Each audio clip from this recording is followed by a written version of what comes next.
Semen power isn't just some ancient myth, it's biological truth with psychological firepower. Every release drains more than physical fluid. It depletes focus, drive, and that primal charge that makes a man magnetic. When you hold it, your body recycles that energy back into muscle, confidence, and mental clarity. That's why you walk different, talk sharper, and think faster when you're on retention. Before we dive into the secrets of semen retention power, make sure you subscribe now and join our Telegram family. The link's in the description. Don't miss the exclusive insights and daily motivation that will keep your energy, focus, and discipline unstoppable. Your success journey starts today. One leak is like pulling the plug on your inner thunder. The surge that fuels discipline, creativity, and dominance fades. Science backs this. Dopamine spikes after release lead to crashes, killing motivation. Testosterone levels drop temporarily, which affects your edge. Retention rebuilds that voltage, turning self-control into power. You start glowing differently, not because of magic, but because your hormones and mind sync into peak state. The world feels your presence. You're calmer, but deadlier. Focused, but compassionate. That's the proof. People react to your retained energy long before you say a word. So treat every drop like it's gold, because it is. One leak is lost thunder, and thunder doesn't ask permission to be heard. The journey to self-sovereignty is not marked by grand, sweeping victories, but by 1,000 quiet, uncompromising choices made in the solitude of the soul. It is the arduous, internal climb from the reactive state of the energetic pawn to the deliberate, grounded authority of the king. This immense gravity, this unbought confidence, is built brick by brick through conservation. Yet, this citadel of inner power, once constructed, is surprisingly fragile. It is maintained not by past achievements, but by present integrity. The moment the king allows his discipline to waver, the integrity of his entire energetic structure is compromised. And the consequence is immediate and profoundly felt. We speak of the leak, the lapse in retention, not as a moral failing, but as an instantaneous, energetic transaction. It is the conscious trade of a refined, he-grade fuelie, oh yes, of the preserved essence for a fleeting, desperate moment of relief. The thunder, the resonant power, is not stolen slowly. It is surrendered in a catastrophic flash. To grasp the magnitude of this loss, one must first understand the true nature of the retained power. It is not merely physical fluid. It is concentrated mental energy, creative force, and nervous system resilience, transmuted into the very fabric of one's being. It is the internal reservoir that feeds clarity, focus, and emotional calm. The man on a strict path of conservation carries a visible, subtle aura. He is unhurried, his movements are deliberate, and his eyes possess a depth that scans the world with calm assessment, not anxious seeking. This is the authority of fullness, and it is the metric by which the world, and especially women, subconsciously measure him. Consider the man, let's call him Elias, who has successfully conserved his energy for weeks.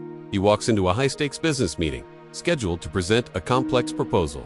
He has the data, the logic, and the financial models ready, but his true asset is his presence. Before the conservation, Elias would have been fidgety. His voice would have cracked under pressure, and his mind would have cycled through anxious self-doubting loops. He would have felt compelled to talk too much, trying to fill the silence with noise to compensate for his inner void. But the retained Elias is different. He sits with his spine straight, hands resting calmly on the table. When he speaks, his voice is low, resonant, and measured, carrying the subtle weight of his deep, physical center.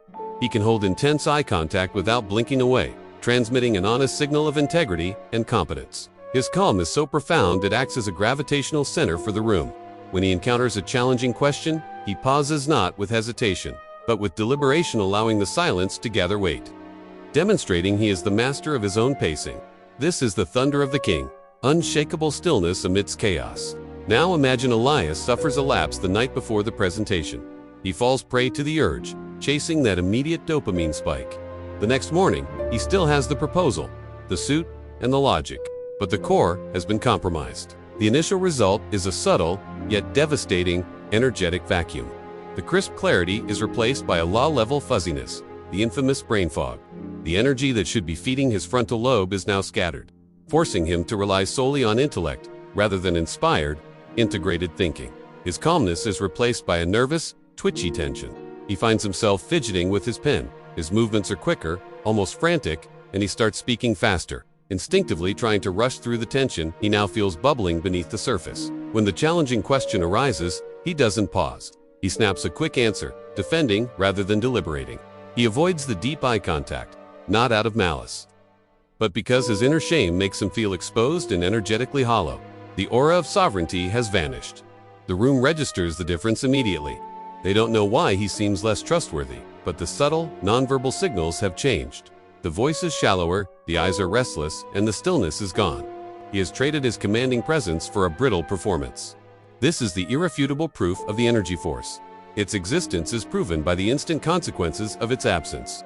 The thunder is lost because the self-mastery, the internal commitment that powered his calm, has been momentarily surrendered.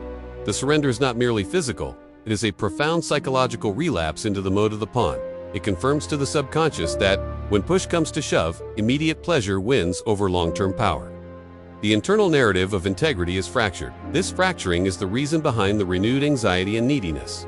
The man, now empty, desperately seeks external sources to refill his energetic cup, projecting a signal of emotional fragility that instantly makes him less attractive and less credible in any negotiation. The emotional touch is crucial here, for the loss is felt most deeply as a wave of regret and self-loathing that washes away the pride of weeks of discipline. This emotional backlash is the cost of breaking one's own vow, reinforcing the shame cycle that retention was meant to heal. The magnetic attraction to women, which is fundamentally a response to stable, reliable energy, immediately diminishes. She detects the nervous energy, the lack of grounding, the slight desperation in the gaze, and instinctively withdraws, as the signal of the king has been replaced by the insecurity of the pawn. The power of retention, therefore, is not stored in a vault. It is maintained through a continuous, active state of choosing. The minute that choice is reversed, the power rapidly dissipates, because the entire internal system reverts to its default, depleted, anxiety-ridden programming. This awareness should not be a source of fear, but of profound motivation. It teaches the man that his power is immediate and within his control. The thunder is not an inheritance, it is a discipline. The challenge is to see the urge, not as a need to be satisfied, but as raw energy to be transmuted. The true king is the internal alchemist who consciously redirects that primal, vital force away from the drain and toward the creative, intellectual, and physical channels that build his mission. Through techniques like the cold shock, intense focused work, and deep grounding breaths, the man learns to force the scattered energy back into a coherent, high-voltage current. He turns the internal pressure into productive momentum. The recovered energy manifests as courage. Courage to speak the uncomfortable truth, courage to pursue the daunting goal, and courage to remain still and unmoving when the world screams for reaction. If you took a single ounce of value from this video, here's your next step. Like this video so we can reach more people, and subscribe to lock in your spot for our next level up session. You absolutely cannot miss what's coming next. This sovereign calmness is the ultimate nonverbal communication. It communicates, I am full, I am safe, I am master. And this communication is the magnetic force that naturally pulls people and opportunities toward the stable center he has become. The lesson of the leak is not one of guilt, but one of precision.